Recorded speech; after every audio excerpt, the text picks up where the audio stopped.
नमस्कार। मु विजय कुमार पही पुरातन छात्र। प्रथमतः स्वागत जणाइबी समस्त को आज सुवर्ण जयंती अवसर में समस्त पुरातन छात्र छात्री एवं एबे पढ़ुवा छात्र छात्री और मोर समस्त अपा भाई मानू पूर्णांग शिक्षा केंद्र एक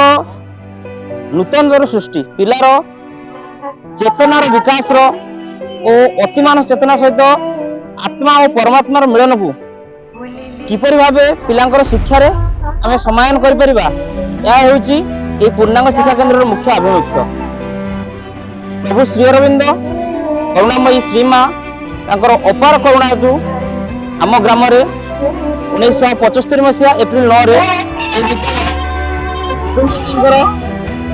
द्वारा प्रतिष्ठा से प्रतिष्ठाता होइतले विद्यालय से तांकर कर्म जीवन समस्त कर्म को यही त्याग करी ये विद्यालय सृष्टि करते जहाँ फल आज ये विद्यालय कहीं केते छात्र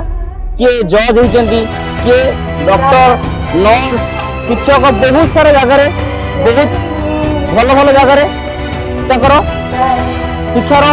परिप्रकाश कर तेणु मु निजक धन्य मन कर विद्यालय जो स्वल्प जिन शिक्षा लाभ कर आज से शिक्षार मु भी प्रसार कर शिक्षक पिला शिक्षा मु बांटा चेष्टा करुच्ची।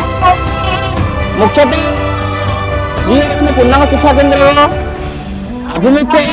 पिला भितर एक आदर्श जीवन सृष्टि करवा आदर्शता मूल लक्ष्य ये कह धन्यवाद। सनातन जेन मु पूर्णांग शिक्षा केंद्र सेक्रेटरी अच्छी आमर ए विद्यालय माँ अपूर्ण करुण गोविंद भाई उद्यम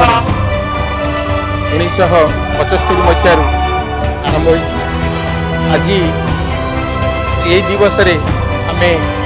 आमर 50 वर्ष पदार्पण कर आज 50 वर्ष सुवर्ण जयंती पालन करने जाऊँ। ये अवसर में समस्त को आमर जिते अभिभावक छात्र अपा भाई एवं आमर शुभेच्छु ग्रामवासी ये आखपाख गाँव जिते लोक समस्त को मु स्वागत करुछि। आशा करुछि परम प्रभु श्री अरविंद एवं माँ करुणारू तांकर जो पूर्णांग शिक्षार प्रचार एवं प्रसार पाई यही विद्यालयटी निश्चित समस्त को साहाय्य करिवो एवं यही जो छोट छोट आत्मा माने एठी आसी पढ़ुचंती सेमानंकर चेतनार उन्नति पाई एवं तांको जीवनर परिपूर्णता पाई निश्चित प्रयास जारी रखिबो। आउ मां के निकट रे प्रार्थना करूछि आम समस्त